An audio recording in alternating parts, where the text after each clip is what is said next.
This is CBC Here and Now. No major systems on the way this week, however, we do have some snow. We know as paramedics, being a former paramedic myself, every second counts. Eastern Health warns the ambulance system is dangerously understaffed. Women are experiencing more sexist remarks, more personal comments towards their appearance. And later on Here and Now, our political watchers weigh in on sexist comments aimed at some political candidates. Good evening and welcome to Here and Now. I'm Peter Cowan. And I'm Carolyn Stokes.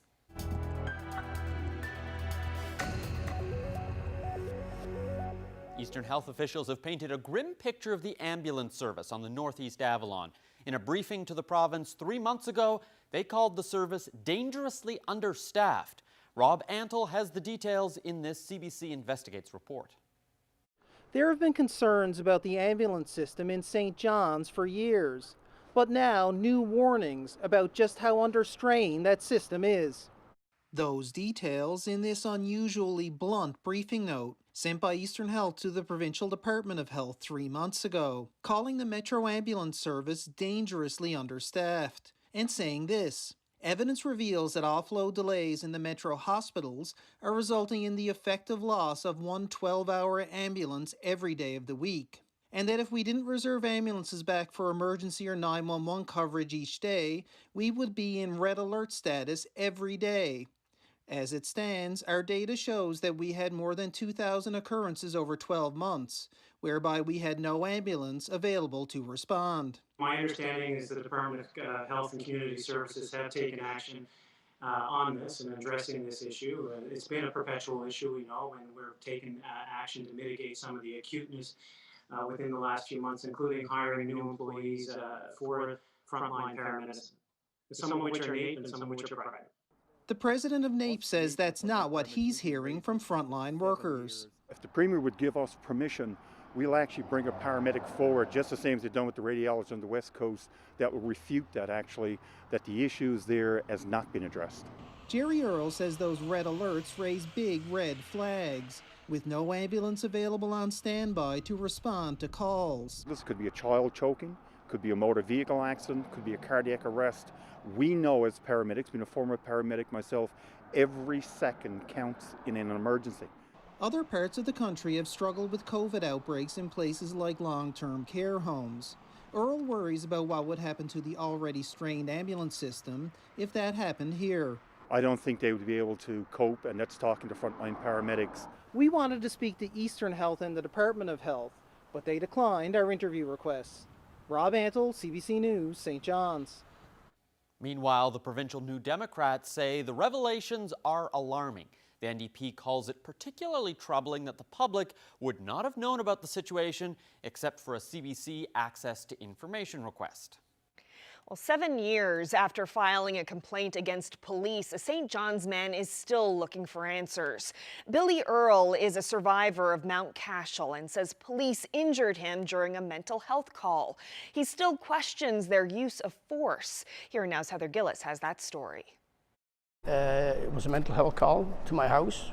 7 years ago, Billy Earle says 8 police officers barricaded the road near his home in St. John's. The Mount Cashel survivor has PTSD.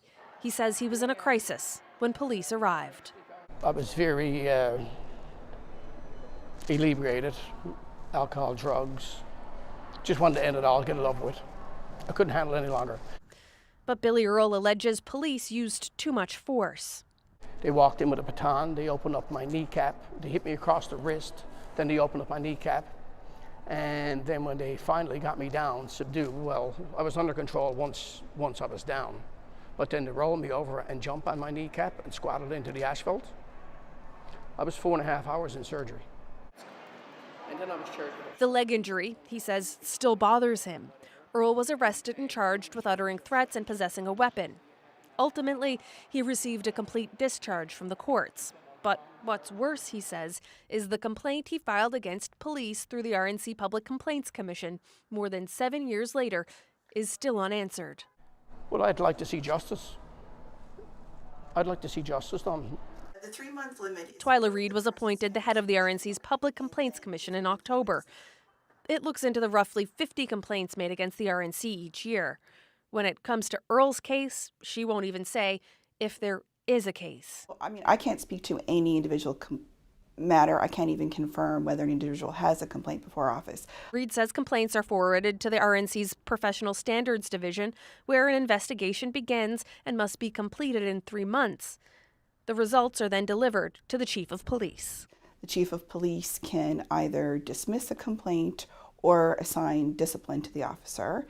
If the complainant isn't satisfied with the outcome, they can file an appeal. Then the Public Complaints Commission begins its own civilian-led investigation. And then I can choose whether to dismiss a complaint or refer it to a hearing for adjudication. Reid says in some situations, their investigations must be suspended. If there is a criminal investigation or criminal process ongoing, our procedure has to be suspended. The RNC says it won't comment about matters before the RNC Public Complaints Commission. In a statement before the election, the Justice Department said it won't comment while an investigation or review is happening. It said it's committed to accountability in dealing with serious incidents involving police, which is why they say they established the Serious Incident Response Team. It's not clear what's held up Earl's complaint for so long because police and the RNC Public Complaints Commission won't tell us. Earl believes that his complaint is tied up with the police chief. Still, 7 years on, he has few answers. With respect to his leg injury, he says he's filed a civil lawsuit against police. Heather Gillis, CBC News, St. John's.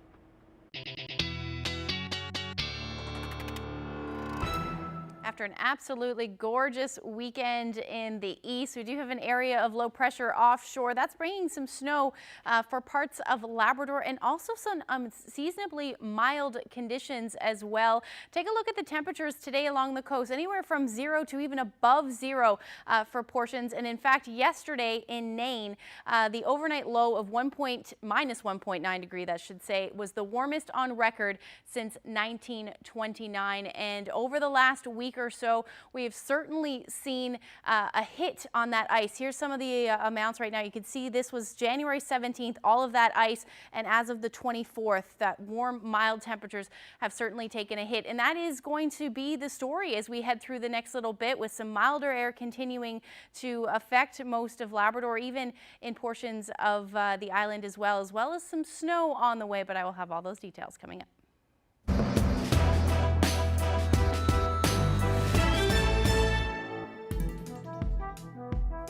Well, he was twice rejected as a candidate for a violent incident from his past. Now, Robert March is pleading with the voters of Humber Bay of Islands to put their trust in him. Terry Roberts explains. And I guess, I'm asking people to forgive me because I made a mistake. PC candidate Robert March will be on the ballot next month, trying to unseat independent heavyweight Eddie Joyce in Humber Bay of Islands. But it's not March's politics that are making waves. It was just a breakdown, I guess. It was just in the moment. I just lost myself and everything that I stood for and everything that I was raised to be. 8 years ago, March discovered his then wife and another man in a pickup on the parking lot of the Corner Brook Civic Center. This came after some trouble in their marriage. March picked up a hammer, smashed out the window in the vehicle, and started throwing punches at the man. I loved this person for a long, long time, and it was just my whole life just caved. The matter ended up here, with March pleading guilty to assault, a conditional discharge, 18 months of probation. But not before March says his life went into a tailspin. I thought about a few times of just having it over with, and I think everybody knows what I'm talking about. And I actually went to a point where I was actually going to do it. March says he's worked hard to rebuild his life and his business. He's remarried. He's given speeches on the turmoil in his life and believes he can call upon his experience to help others. I just understand a lot of stuff, what people are going on, what's going on in people's lives, and I believe I can bring that to a positive impact. Getting his name on a ballot hasn't been easy. In 2019, March was rejected by both the Progressive Conservatives and the Conservative Party of Canada. Well, now the PC say they're ready to give him a chance. With enough time passing by, everyone should be allowed to essentially get away from things they regret they were involved in the past. And I think Mr. March deserves that chance. I believe it's okay to be not okay sometimes, but it's not okay to stay that way. Relationship violence is a very serious matter. So what would Robert March say to the female candidates running in this election? It's part of my past. That's, you know, it's something I did. I owned up to it in the courtroom. It's all part of public record. And, you know, I don't know, maybe they can accept me for as I am. Maybe they won't, but that, you know, either way, it's okay. I apologize. Terry Roberts, CBC News, St. John's. So, did the party do the right thing? We put that question to our Political Watchers panel, and you can hear their answers coming up in about 30 minutes on the show. High-profile Liberals say the PCs bullied their Turngat Mountains candidate. Devin Ryan is running against incumbent Leila Evans for her seat in Northern Labrador. Ryan is a parachute candidate, which doesn't sit well with Evans or some residents in her district. Liberal MHA Andrew Parsons weighed in over the weekend, throwing his support behind the young Liberal. Here now's Jeremy Eden has more. So I haven't been as far as Nain before. Turngat Mountains MHA Leila Evans posted this video on Facebook Friday of an interview Devin Ryan did with the CBC last week. She writes, "So this is the guy they have running against me. He has never been to any of our North Coast communities, but he says he has been to Northwest River." Evans is calling out Ryan, who is not Indigenous, for his inexperience. So not actually to the North Coast? No. He hasn't been to any communities in the Turngat Mountains district. And Evans isn't alone. See, parachute candidates are nothing new, but many Labradorians take issue with Ryan's lack of knowledge of the area and the people who live there. Ryan took on the nomination after failing to get the nod in his home district of Labrador West. But the Liberals say that it's here, the comment section of Evans' post and a simple heart emoji, where the MHA went too far. Ha ha ha, what an idiot, wrote one person, a post that, according to this screen grab, was liked by Evans. Today, that like is no longer there, but Evans' support for that comment inspired two Liberal cabinet ministers to push back, Lisa Dempster and Andrew Parsons. Last night, Dempster tweeted, "All the terrible hate and inciting by Leila Evans against Devin Ryan have left me sad." Dempster has since deleted the tweet.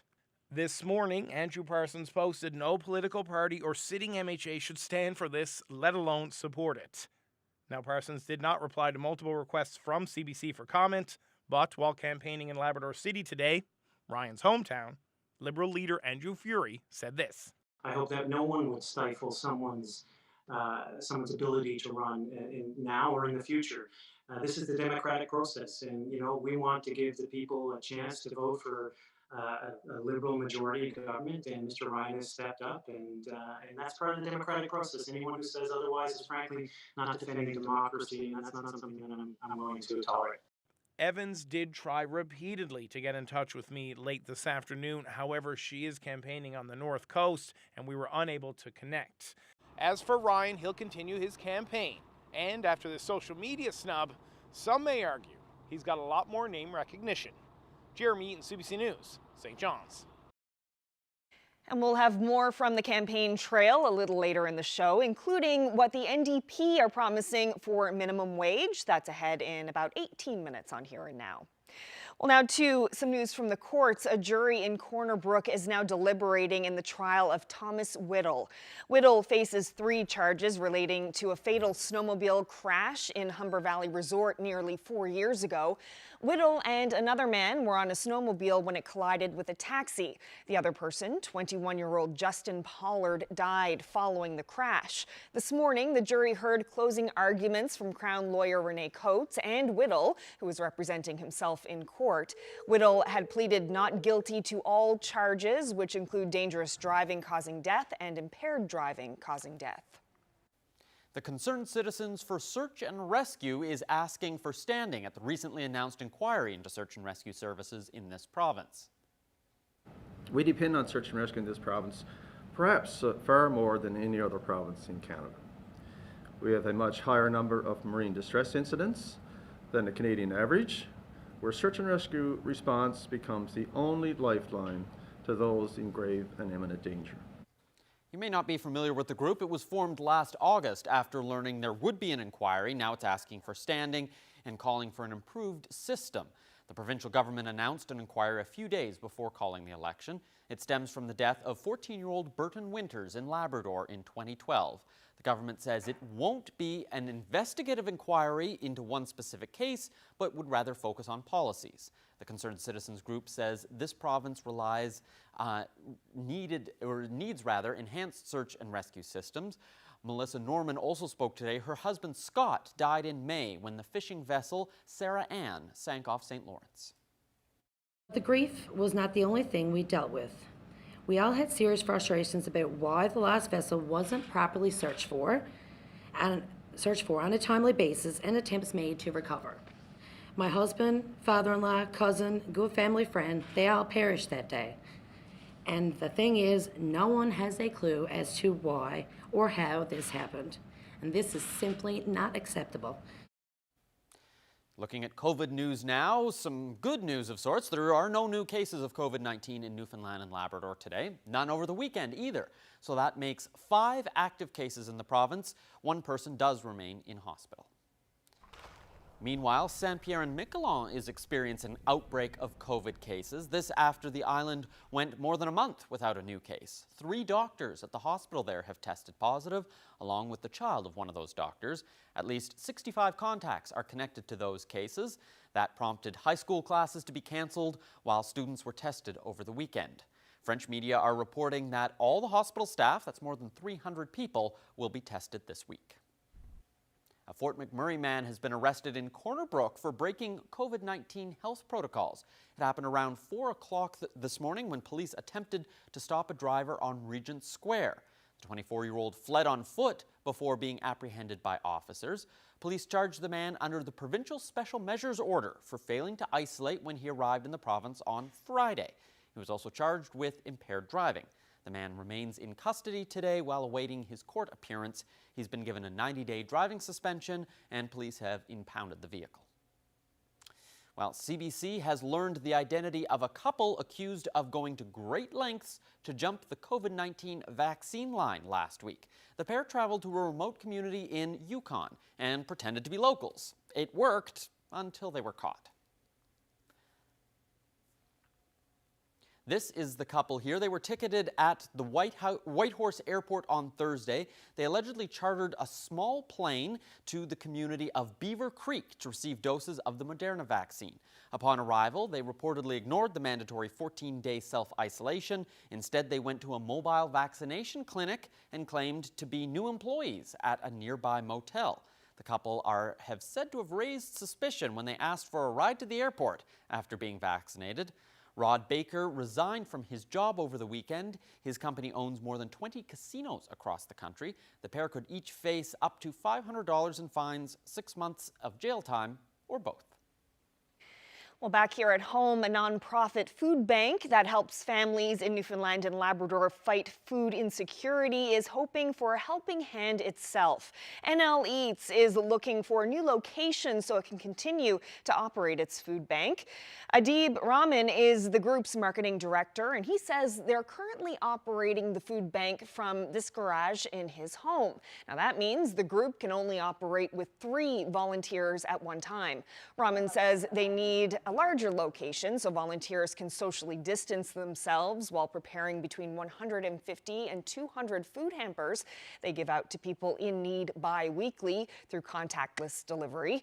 The organization used space at St. David's Church during the pandemic, and they thought they had a new large location secured, but it fell through. The nonprofit relies on donations to operate, and Rahman says the demand for food is high and their shelves are bare. Practically, the place we are looking for doesn't have to be super big. It just have to be big enough to accommodate 5 people, socially distant. We do have a really comprehensive schedule that we follow. We don't take a lot of time. It's a 3-hour operation for the packaging and sorting, and a 1-hour operation for the deliveries. So basically what happens is our volunteers come together, we sort through the item, we sanitize every single individual item, and we put them into packages.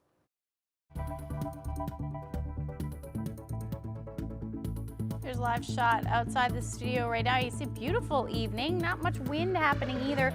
We are in for some snow though over the next 24 hours. I'll have all those details coming up.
This weather forecast is brought to you by Newfoundland and Labrador Tourism.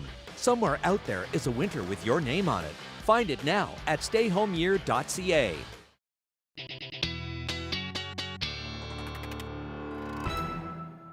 Well, it was such a pretty weekend in our neck of the woods, all that freshly fallen white snow and sunshine. Blue skies. Yeah, what a great weekend. It was a beautiful weekend. Did you get out and enjoy it at least? A little bit. Yeah. But you got out with your puppy. With my little puppy.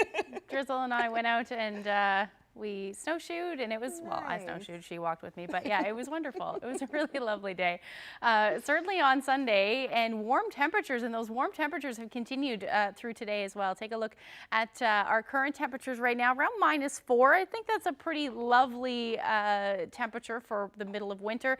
-1 for Bonavista, and then we've got temperatures mild for Labrador. -4 right now in Nain. You should be sitting around -17 at this time of of year. So certainly seeing those mild temperatures, a little bit of a wind chill, feeling more like -12 and for Nain, and then temperatures into the minus single digits, feeling more like the minus single digits for most of the island. Taking a look at the satellite radar, area of low pressure offshore right now, that's giving us this northerly flow with onshore flow for anywhere really along the north. We're seeing that cloud cover move in. Snow is continuing up through portions of Labrador as well, and that will generally continue as we head through the overnight tonight. The snow will eventually taper to flurries though, and then redevelop again as we head into the early morning hours. And then that low is going to spread some snow for the north and along the northeast as we head through the overnight tonight. And because we're in that northeast flow, we could see some freezing drizzle or along with the potential for some flurries, and then we'll see the flurries develop as we head into the early morning hours the further east we head. Overnight lows, beautiful tonight, anywhere from -3 to -4. Overnight winds will be out of the northwest, 20 to 30 kilometers per hour, and they'll ease for the west coast. And then we're looking at a temperature near -2 tonight for Cartwright. Those winds will be out of the northeast for you as well, 20 to 40 kilometers per hour. And then the coldest will be through Nain and Labrador, sitting around -8 to -10. As your overnight low. So taking a look at the future tracker, there's those flurries redeveloping again. Some light snow for southeastern portions of Labrador through the morning hours, and then they'll eventually taper off. And then we've got that snow making its way for portions of the island into tomorrow afternoon. It will continue into the evening hours as well, and eventually taper off towards the early morning hours on Wednesday. But with this, we could see accumulations anywhere from 5 to 10 centimeters for some areas. Here's your temperatures tomorrow, 0 to 1 degree, a little bit colder down, rather warmer down along the southern portions of the island. Marystown, Port aux Basques seeing a high near 2 degrees tomorrow. Those winds will be brisk out of the north, anywhere from 40 to as much as 50 kilometers per hour, and then another mild day for coastal Labrador, hovering around -1 for Cartwright, -8 for Labrador, or Lab West rather. And here's that accumulation for snowfall. So this takes us through to tomorrow morning, most of us seeing a trace to maybe 2 centimeters. Some areas could see upwards of 5, certainly for coastal areas of Labrador. Further inland and in those higher elevations, you could see 5 to 10, and then we'll add to that tomorrow afternoon, bringing accumulation somewhere between 5 to 10, even pockets of 10 to 15 possible for coastal Labrador. And then same thing, but it's looking like 5 to 10 will be the highest, including here in the metro area. And again, this will fall from tonight, late tonight, and into the first half of tomorrow morning. So the snow that does fall will fall over a long period of time. As we head into Wednesday, I don't really see any major weather systems over the next week or so, which is good news, but we are going to see the potential for some flurries as a low will continue to bring that potential for some flurries through the days. We're looking at temperatures around 0 to -1 for most of us with sunshine, and again, the potential for a few flurries. Back down, still above seasonal, but back down into the minus double digits for Nain, Lab City -11, and then minus single digits the story for coastal Labrador as we head into the afternoon on Wednesday.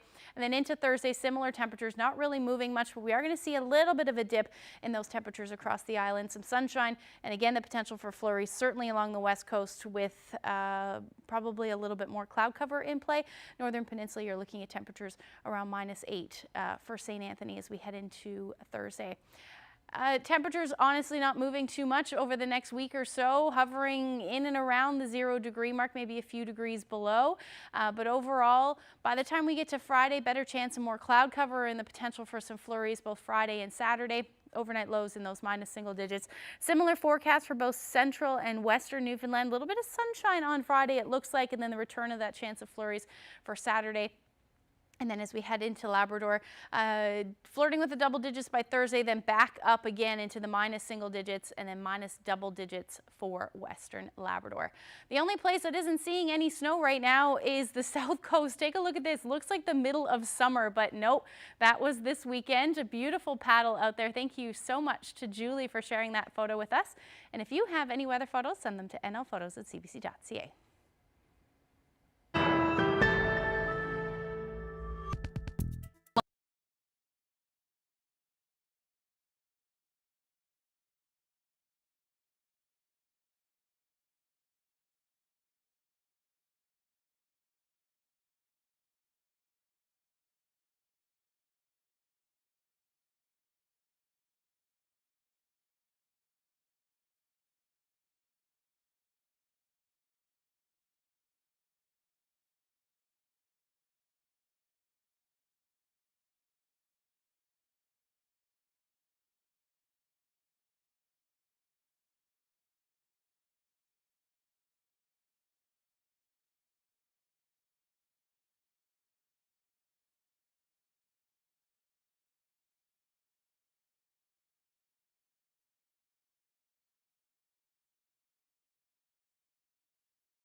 take a look at what happened today on the campaign trail. Liberal leader Andrew Furey was campaigning in Labrador West this morning. He held a virtual press conference for members of the media. The Medical Transportation Assistance Program does just that. It provides financial support to those who have to travel for health care. When asked about problems with that program, Furey says more needs to be done. Look, when you hear the stories about a child or a loved one with cancer, and obviously you can't have an oncology clinic in every nook and cranny around our beautiful province. But we're Canadian, and everyone deserves a Canadian standard of medical care, and that the part of being Canadian, part of what we're proud of as Canadians is that won't bankrupt you, and my government won't let that happen in the future. On the Tory campaign today in Stephenville, leader Ches Crosby unveiled a party policy he says will ensure local workers are hired for government projects. Crosby says if his party is elected, it would create a local benefits policy whenever public money is spent on infrastructure projects. Crosby says they would give special consideration to underrepresented groups such as women, Indigenous people, and apprentices. While on the West Coast, Crosby also announced a plan to replace the Bay St. George Long-Term Care Centre with a new one. He says the current centre is one of the oldest in the province. Even now, we've heard reports of out-of-province workers on the job at construction sites and projects across Newfoundland and Labrador. We know that over 50 workers from outside our province have been brought in to work at the Corner Brook Regional Hospital, at long-term care centers in Gander and in Grand Falls. And all the while, too many of our workers wait in the unemployment line. Now, we have an update to a story that Jeremy Eaton brought us a little earlier on the show. MHA Layla Evans came under fire this weekend when some high-profile Liberals accused her of bullying her Liberal competitor in the district of Torngat Mountains. Devin Ryan is a parachute candidate who hasn't been to the district he's running in. Over the weekend, Evans reportedly liked a comment on social media which called Ryan an idiot. She since unliked the comment. Jeremy reached Layla Evans for her explanation just a few minutes ago. It's just disappointing for you and me to be talking on CBC TV about some likes on Facebook when in my district we got food insecurity. We got patients who can't access medical services. We got patients who are going in for eye appointments, physio, dental. They get bumped off the flight and they have no means to get to their appointments, and their appointments are canceled. I'm not going to minimize bullying, because bullying is a serious issue, especially on social media. But if you look at, the things that I liked, I didn't think there was anything inappropriate about them. But the fact that Premier Furey couldn't find a Liberal candidate within the district to run against me speaks volumes, because I'm trying to draw attention to the issues. And I really don't like having the campaign issues derailed. Well, the leader of the NDP made a policy announcement from the party's campaign office in downtown St. John's today. If elected, Alison Coffin says the NDP would increase minimum wage to $15 an hour by the end of 2022. Currently, it sits at $12.15. It's scheduled to go up by another 50 cents by October.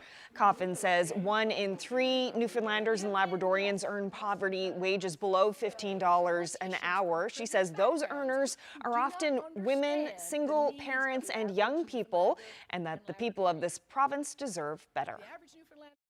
If we are not paying workers, if they cannot afford to go to the dentist, if they can't afford to buy food, then we have larger health problems that are an even bigger cost to society as a whole, as well as our social support system that is provided by government.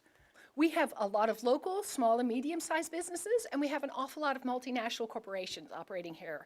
So I think what we need to do, if we want to have workers and businesses be able to afford this, we need to have offsetting mechanisms with small businesses, like lowering the tax rate on small businesses.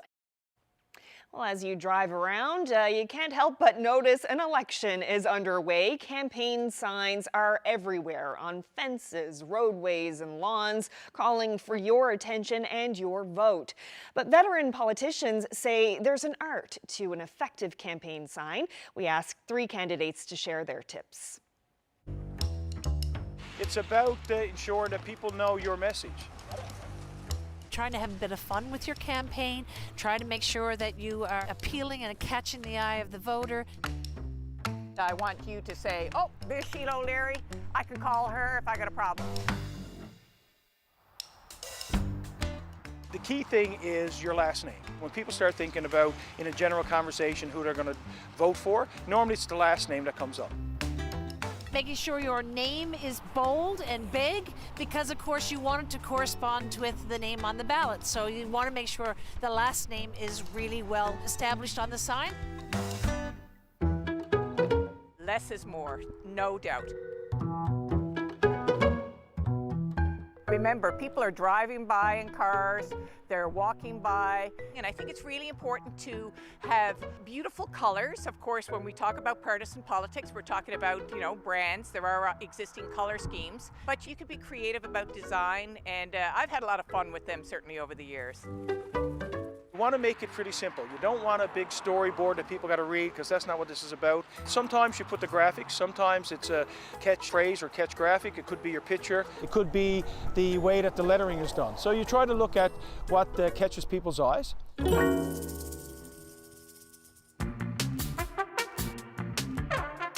These are the ones, in my opinion, that matter. The ones that you nail into the lawns of people who are supporters, and you know that when you go around the neighborhoods and you see those, you know that that's a vote, that's a vote, that's a vote. You want to maximize your intersections where there's a bigger flow of traffic. For example, right here, this takes in anywhere from 70 to 80% of my traffic volume.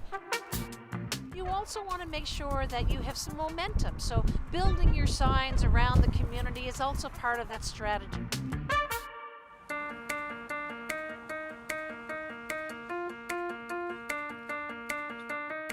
If you're an incumbent like myself, you want to go on your own record. So what you want to stand out is who you are. I want them to know that, I've represented them for the last 10 years and I want to continue to do that. I want them to know that I am available. I am here, I'm present, and you know what, you can reach out to me. I'm here to work for them. I want them to remember the name, because once you are elected, you also want them to know who to turn to as their MHA. So that's what I'm trying to achieve, is letting people know, first of all, that my name is on the ballot, second of all, that I'm here to work for them.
The candidate lists are finalized, and there are a lot more women on the ballot this time around. For the first time ever, one party has more than 50% women or transgendered candidates. That's the NDP.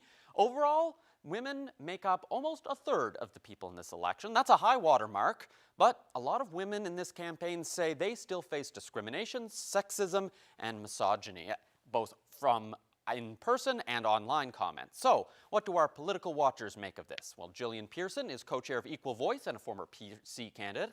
Hassan Hai is a former Liberal candidate, and Caitlin Urquhart is a lawyer and has volunteered for the NDP. Thanks for joining us. Thank you. So, Gillian, let's start with you. You were a candidate in the last election. How does what we've heard from some of the women who are candidates in this election compare to what you experienced? So my experience very much aligned along with some of the other women candidates are experiencing. Every candidate definitely does experience their share of criticism for sure, but it seems like women are experiencing more sexist remarks, more personal comments towards their appearance, and more well-meaning comments where they're not framed negatively, but they still take away from that woman's experience, based on questioning why is she doing this? Where are your children? Who's caring for your children? Or you're too pretty to run. So they don't seem negative on their face, but they definitely can be demeaning to a lot of candidates. Hassan, as a person of color, what sort of reception did you get? Was your experience similar to that? I would not say similar. I think the gender lens is very different than sort of a racial one. Certainly there was some negativity. At the doors, no. I mean, people I met were quite lovely. As far as the delegitimizing my candidacy, I think it was mostly online that I dealt with, and certainly not direct. And so, there was comments. There was, a small fringe group who were quite vocal, who would use any weapon they could grab onto, be it race. And I don't think it's the same people necessarily. But what I experienced, though, was some people who, dismissed me outright or just assumed that there was some shady background because, I'm not a white Newfoundlander or Labradorian. And that immediately puts you in a different category with a very small fraction of people, I must say. So, Caitlin, it's interesting that even as women face this sort of discrimination, we are seeing more of them putting their name forward. How do we tackle this issue to try and make it an environment where women do want to come forward?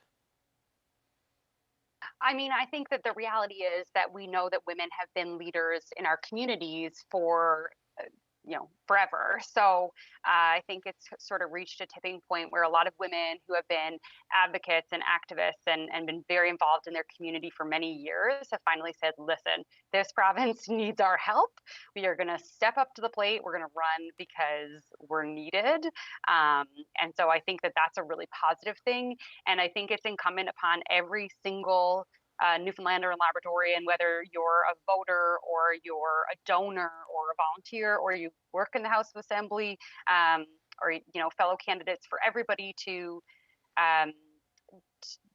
just take stock of the ways in which the system of patriarchy and also racism and all these various different oppressive systems have impacted women and have impacted racialized folks and impacted trans folks, and then make sure that when you're making comments, you're not perpetuating those same things. You're not engaging in microaggressions. And then you're, when these folks are successful, that you're not expecting something different from them. The reality is that online, a lot of female politicians end up being burdened additionally in different ways than male politicians. So I think it starts now. It's a good time to draw attention to it, but the work has to continue throughout after the election. We've seen parties facing some controversy over who they allow to run for them. So we saw the Liberals rejected Neil King, who used to be a Liberal NMHA, over some social media posts he made since then. And today Robert March is in the news. He was accepted as a PC candidate, even though he has an assault conviction from 7 years ago. So I guess where should the bar be when parties are trying to decide whether or not to accept candidates who may have had past things that aren't necessarily very good, but have apologized and made amends? Caitlin, let's start with you. Where do you think the bar should be? I think that it's got to be, I know this is such a lawyerly answer, but it depends on the circumstances, right? I think that we've seen throughout, for example, the Me Too movement, that the responses tend to be calibrated and proportionate, and not always, but they've sort of generally been fairly proportionate to the harm. So we have to look at what type of behavior are we talking about, what was the harm, and then is the apology and the work that that person has done to address those harms, is that sufficient? Is the community satisfied? And then decide from there. I don't think that any sort of past behavior of any nature should automatically disqualify certain, like convictions of certain sorts and various things. I don't think should automatically disqualify someone, but it's really a matter of whether or not they've done the work to address the issues. Hassan, do you think that the parties found the right balance here in the decisions they made on these two candidates? You know what? It's a moving target, I think.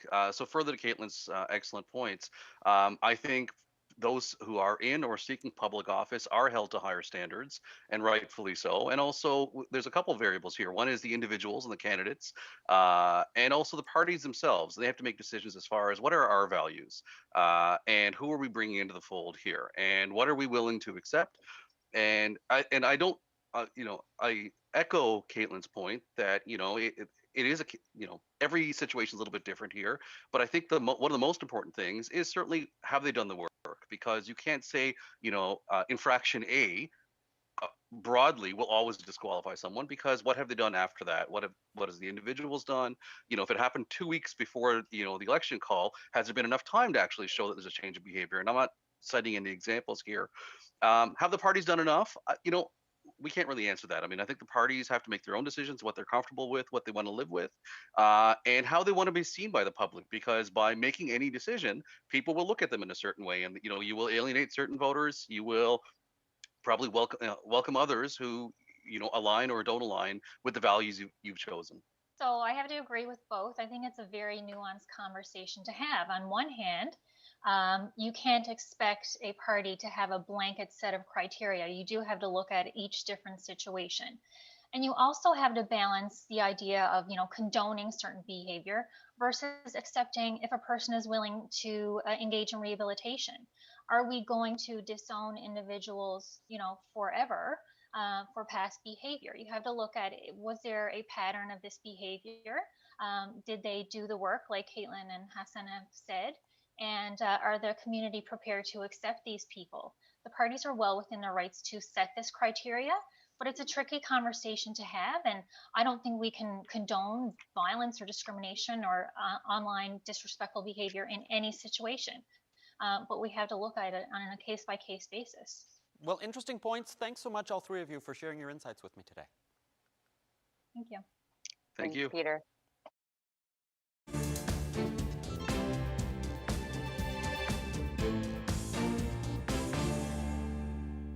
Parliament resumed today after winter break, and the opposition was ready with a long list of problems to pin on Prime Minister Justin Trudeau. That includes the temporary disruption in COVID-19 vaccine shipments from Pfizer. As Olivia Stevanovich reports, it's putting Ottawa on the defensive.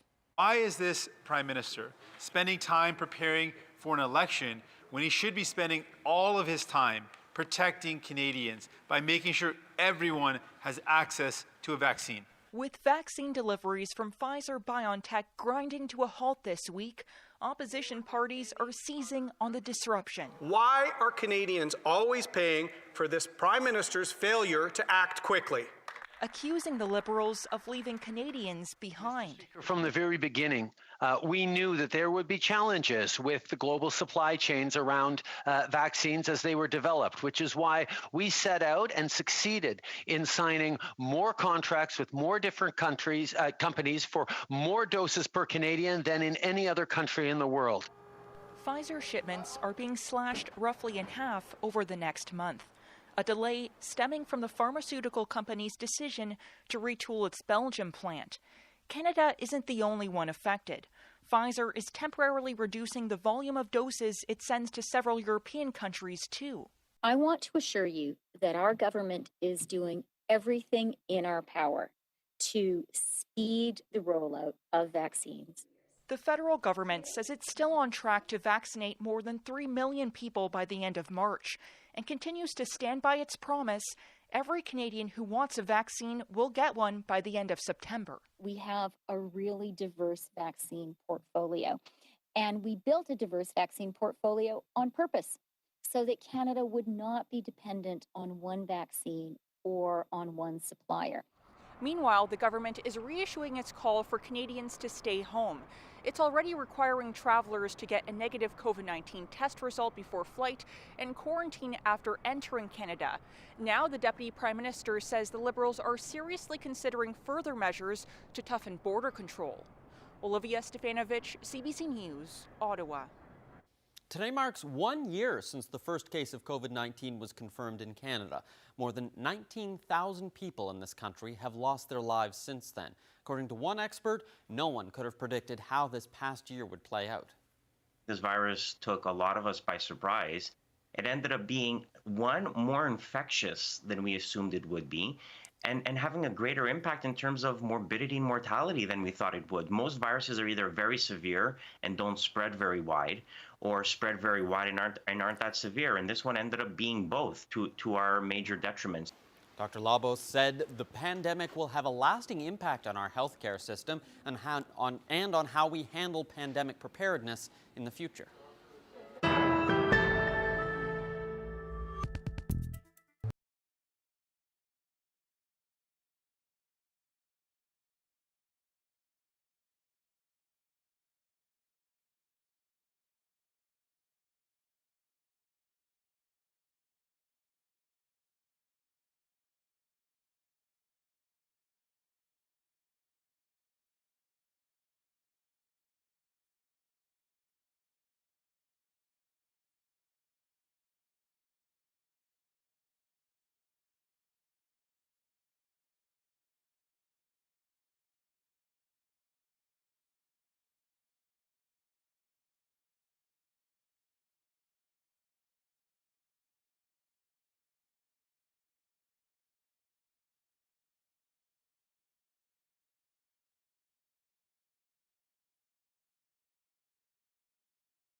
on your street. Ooh, ooh, ooh. Calling all kids. We're looking to share your stories for our new segment, On Your Street. Interview your pet, show us how to make your favorite snack, or give us a tour of your favorite place. The options are endless. For all the details and to submit your video, head to cbc.ca/nl and click on the Community tab.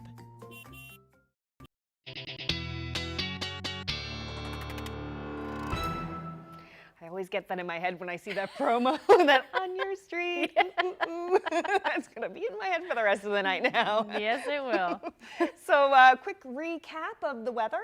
For tomorrow, yeah, let's talk about the forecast for tomorrow. Temperatures will be pretty nice, hovering around 0 or maybe a few degrees above, or a couple degrees above. Winds, though, out of the north, anywhere from 40 to 50 kilometers per hour. And then snow on the way. That's the other story. So we're looking at anywhere from a trace to 5 to 10 centimeters in some pockets, including here in the metro area. And that will fall again later tonight, overnight tonight, and then through Wednesday morning. Okay. Gotta say, weird weather for Labrador to see some plus temperatures in January. Yep. Especially when especially when you should be sitting somewhere between -10 to -17. So. And it's probably quite inconvenient because they use the ice to travel so much. Yeah. Oh, absolutely. Yeah. No, it has a big impact for folks that live up there. Absolutely. That's all for us tonight. Have a good evening, everyone. Good night. Good night.